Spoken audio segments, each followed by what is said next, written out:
Corrado Coccia presenta Le storie di Corrado.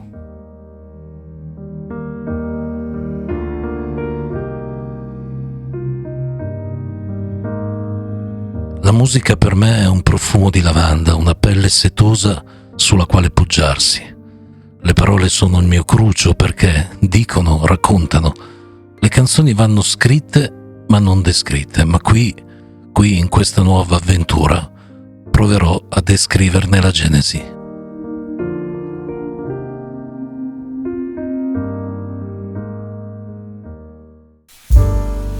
Episodio 3. Chapiteau.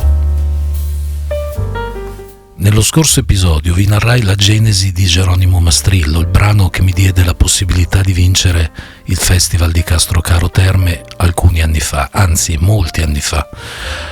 La canzone, che spero abbiate apprezzato, era decisamente bizzarra. Io spesso dico che ho scritto una canzonaccia. Sì, forse questa è. Narra, come ricorderete, la vicenda di un cappellaio matto. Vi ho anche accennato della mia passione verso l'arte circense. Vi ricordo che tra le persone più care che ho c'è una compagnia circense, una sita nel parco divertimenti di Rimini, l'altra invece è itinerante nella zona tra Brescia e Bergamo. Bene, queste persone splendide che ebbi la fortuna di conoscere diversi anni fa si chiamano Sterza. Gli Sterza sono persone davvero speciali. I loro nomi sono Liliano, Alessandro, Patrizia, Cujan, Neil, Brian e David. Anche la piccola Amelie è entrata a far parte della compagnia itinerante. Non ricordo con quali e quanti ruoli, ma sì, anche lei è una di loro. Tempo fa mi trovavo nel loro campino, roulotte, fuori faceva brutto tempo ed il ticchettio della pioggia sul tetto di questa casa viaggiante rendeva semmai ancora tutto più magico e magnifico.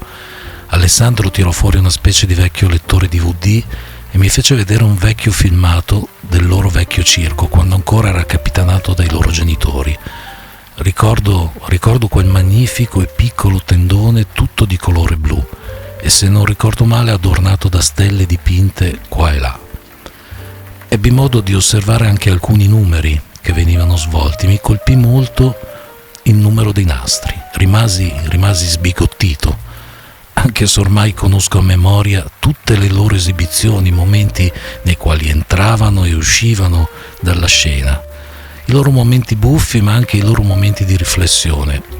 Eh sì, perché il circo è un contenitore d'arte allo stato puro e come tutte le attività artistiche hanno insite in loro momenti anche meno allegri e più malinconici. Beh, insomma, quella sera finì, ma non finì la pioggia. Quel forte acquazzone mi accompagnò durante il viaggio di ritorno, picchiettando questa volta sulla mia auto. Arrivai a casa tardissimo quella notte, ma appena entrato in casa buttai giù qualche parola e qualche nota musicale. Pochi giorni dopo quegli appunti musicali divennero una canzone, una delle tantissime, numerosissime canzoni a loro dedicate, e che in questo terzo episodio vorrei farvi conoscere. Il titolo è come il titolo dell'episodio, Chapiteau, che in francese vuol dire tendone. Buon ascolto e al prossimo episodio. Ciao!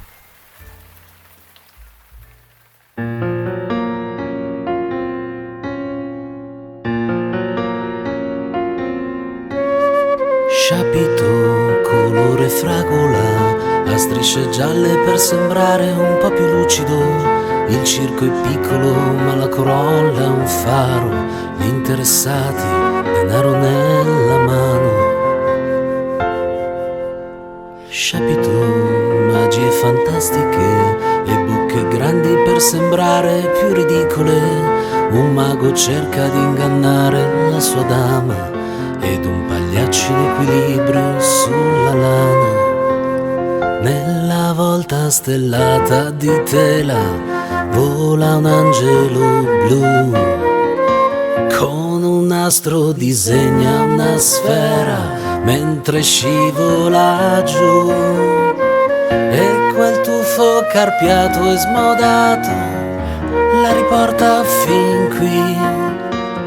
dove accenna quel passo di tango ed il clown col cappello si unì.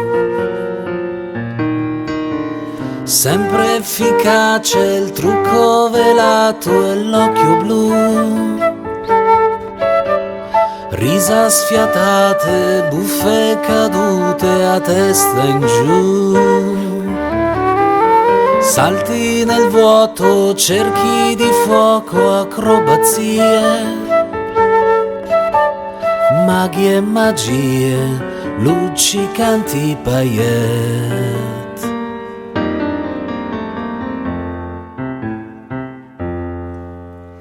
Chapiteau, signori restino, ed ecco il numero del cane sopra il dondolo, e segue quello il più temuto dei coltelli, e per finire quello assurdo dei piattelli. Un bambino stropiccia i suoi occhi mentre guarda lassù, una fata con nastri di seta ed un rosso tutù, e quel tuffo carpiato e smodato la riporta fin qui, per quell'ultimo applauso finale ed il piccolo circo partì. Sempre efficace il trucco velato e l'occhio blu, risa sfiatate, buffe cadute a testa in giù, salti nel vuoto, cerchi di fuoco, acrobazie, maghi e magie, luccicanti paillette.